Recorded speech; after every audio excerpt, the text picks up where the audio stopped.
حي على الفلاح. Assalamu alaikum. My brothers and sisters, many times people get married to those whom they had a relationship with in the past. Unfortunately, sometimes this relationship may not have been halal, but when they made it halal, if they were fortunate to do that, actually, sometimes what happens is they say, this person has changed tremendously and they're no longer as they used to be. They're no longer how they were. I'm sure you've heard this a lot of times where people say, you know, my husband's changed completely. He's not the person he was. And sometimes people say, well, you know, my wife is not who she was. She's actually a very different person and we don't get along.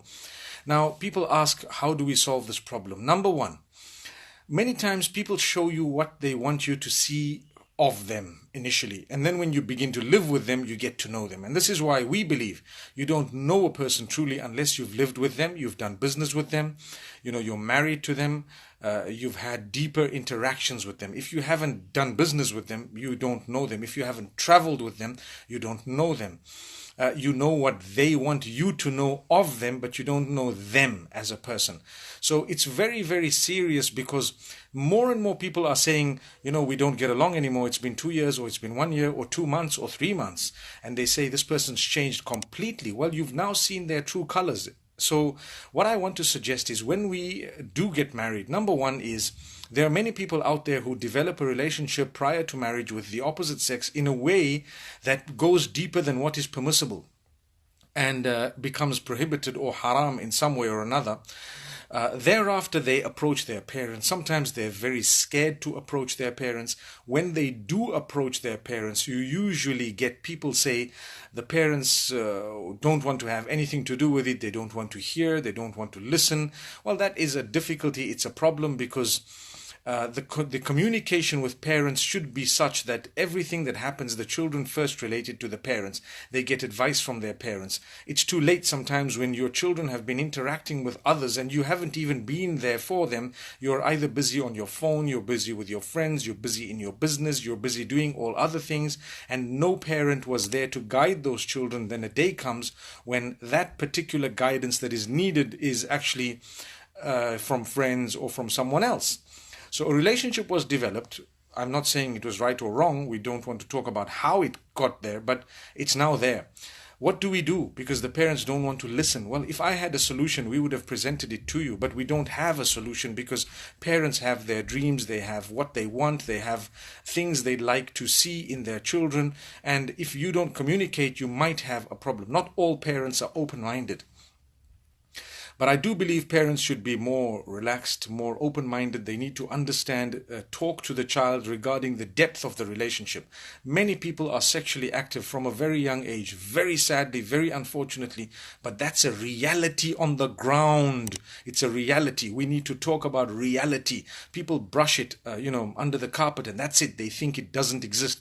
It exists. I've known of many children who've terminated unwanted pregnancies. I know of many children who ask about it, and we don't know sometimes exactly how to guide them because of the circumstances they present. It becomes very, very difficult to give people that advice.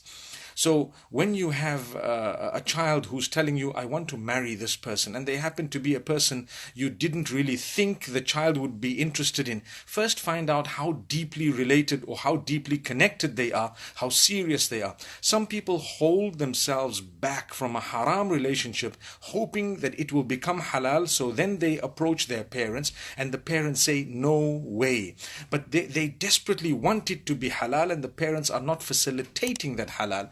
My beloved parents, I'd rather you made what you believe is the child's mistake, meaning you allowed the child to make that mistake, than to destroy your relationship with Allah by indirectly encouraging that which is prohibited because of the environment, because of the pressure, because you're hardly ever there. You're too busy doing everything else. And the child's connection with Allah is not developed to the degree that it will stay away from that which is displeasing to Allah. The children sometimes their connection is not that grand with Allah subhanahu wa ta'ala. We need to develop that so that we can avoid all of these problems by the will of Allah subhanahu wa ta'ala. Now that the problem is there, to be able to deal with it and tackle it, we must be realistic. So you open your doors, you listen to what the child has said, you meet the person. That's the least you could do. The least you could do is to meet this person. No matter who they are, you're the parents. This child has come to you respectfully to say, look, I'd like to tell you what I'm interested in. Sometimes they have a relationship for many, many years, and then the relationship becomes haram, and it continues in a haram way because you've just blocked it. And sometimes they end up marrying someone else because they don't want to displease their parents, and a few years later they tell that person, we never ever wanted to marry you, we were in love with another party altogether. It's happening. It's very dangerous. So, and sometimes when they have a problem in marriage, they end up confiding in the person whom they were in love with prior to the marriage. I'm not saying it was right or wrong. I'm just talking about what is happening. What is happening? So we have to be realistic. Let your child make a mistake, even if they end up coming back divorced. It's better that you did not displease Allah. You didn't lose Allah in the process. You did not lose your child in the process. You lost nobody in the process. But what you did lose is a little bit of an inconvenience due to the divorce. And we normally tell people, you don't have to plan to have children for 2 years at least until you really know each other. There's nothing wrong from an Islamic perspective to hold on having children when there is uncertainty in that marriage, or when you don't know for a fact that this person is the one who's definitely going to be a very brilliant father of my children, because of the factors we face today on earth. People don't like to talk about this, but we need to say it. So to hold back and not to have children for 2 to 3 years is not a bad idea at all, because you're going to bring in children when you don't know the relationship and how it's going to be, and you end up divorced with a child. There's nothing wrong in that happening, but what would happen is the neglect of the child may then make that child one who doesn't actually have that upbringing that it needs from us. May Allah subhanahu wa ta'ala make it easy for all of us. So I was saying, later on you get married, and if you're lucky and your father has heard it, or your mother or your parents and your family have supported you, they've been kind enough, then you end up getting married, and wow, this person's started swearing. I promise you, swearing, come on, you need to respect each other. Please mature. No bad words from your mouths. I promise you, as a Muslim, you work on your tongue. As a human being, you work on your tongue. You make sure that you know how to use it. You make sure that you don't use bad words. You don't say that which is abusive and hurtful to anyone, let alone your spouse. And charity begins at home. Your children will watch you swearing and screaming and yelling and shouting and even becoming physical, which is unacceptable. So my brothers and sisters, you need to know, if we don't mature and develop ourselves, we're in for a high jump. As they say, we're in for a shock. Because the person you've married, when they disagree with you sometimes, when they might tell you something that was a correction regarding what you've done, don't feel bad and don't say, right, that's it, I've fallen out of love with you. It's not like that. You're in a sacred relationship. And this is why people say, make sure you marry the right person. It doesn't mean that you just, oh, I like this guy, he's in college and whatever, and that's it, and your eyes are closed, and it's such a bad crush that you don't even know the qualities you're supposed to be looking at in order to get married. And that is, you look at their relationship with Allah, their relationship with other people, meaning the character and conduct. You look at sometimes the way they are, their habits, all of that falls in character and conduct. So those are the two things. May Allah subhanahu wa ta'ala grant us ease. Sometime later you find, oh, this person's not who I thought it was. You know why?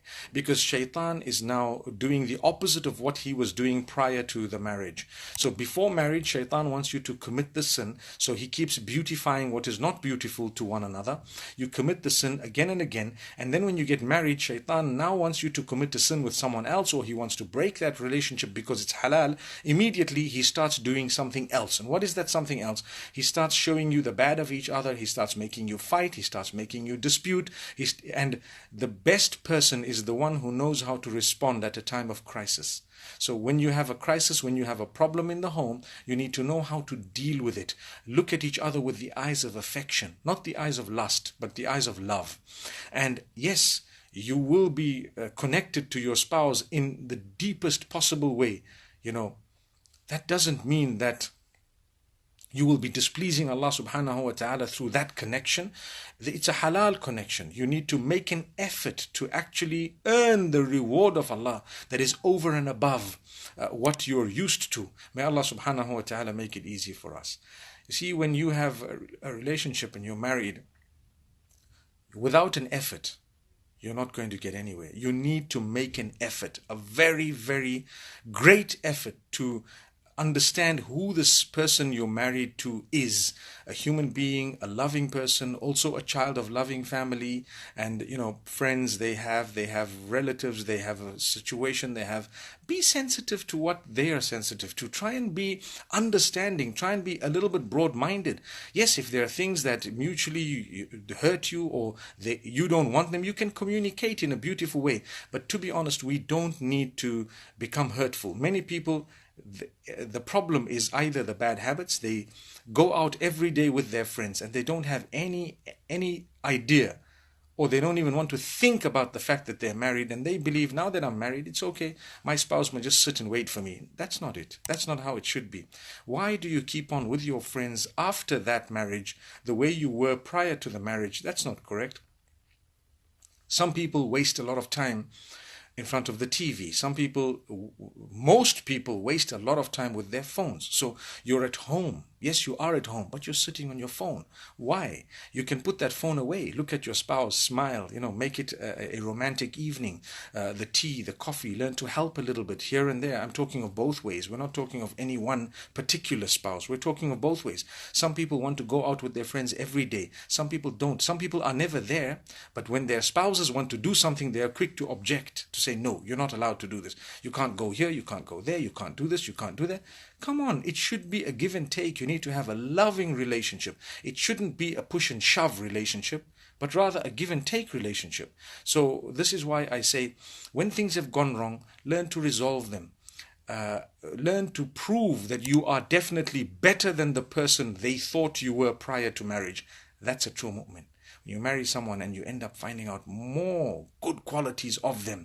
You end up finding out how great they are, how they suppress their anger sometimes, how they don't even show it to you, how they are so considerate of your opinions. And it happens two ways, not one way. How they're trying to please Allah, secrets that they have that are so beautiful in terms of how they help people and what they do. All this is found out later. Wow, this person's actually better than I thought they were. And as time passes, we need to progress. We need to become better people. We need to actually, improve ourselves. And that's with an effort. It's not just going to come like that. I see many young people are not interested in improving themselves. I mean, if you're smoking cigarettes, you're supposed to try and give up, because cigarettes is a bad habit. The whole world acknowledges that. And don't just replace it with something else and say, no, I'm allowed to do a shisha, I'm allowed to do this and that. My brothers and sisters, that's a little example. But people are on weed and they don't mind. And they're saying, you know what? There's nothing wrong with weed. I think my next session will be on weed. My next live session, inshallah, will be on weed. Perhaps tomorrow, if possible. Because it's a problem. People are just saying, no, it's allowed, it's okay, therefore I can do it. The world can say everything is allowed. Alcohol is allowed in a lot of countries as well. Most countries, nearly all countries. So it's up to you to abstain from what is bad for you, from what you believe is wrong for you. It's up to you to abstain from it. I mean, so many sins are legal everywhere in the world. It doesn't make it something that's permissible. You see, so there is an effort required to improve the way you talk, your expression. Look at your spouse, smile, put your phone away. There is an effort required to put it away. Ignore messages, ignore them, put it away, switch it off. You can actually have a little status up there saying, if I'm not responding, it's because I'm busy, or because whatever the other reason is. Any reason, you can say it's my family time. And that's it. Put up your status. Family time. I will only respond tomorrow morning. Can you not switch off your phone 9 p.m.? Please? Please? Please? Inshallah you can. May Allah subhanahu wa ta'ala grant you goodness and open our doors and grant us happiness. I don't like it when situations are such that people say they're not who they were. I mean, why? Why do you change? Why do they change? Why do people change? Well, we need to go back and develop our relationship with Allah. Like I said, some people have fought to get married to others. Sometimes they've won the battle, and after they marry, they find, whoa, imagine I struggled so much to come into this. Is this what I fought for? And then they don't know how to face their parents because their parents were against it anyway. And then they're vindicated. So this is what it is. We need to make sure that we try our best, inshallah, to develop the relationships and to solve the problems and to, like I said, your character as well as your connection with Allah. Very, very important.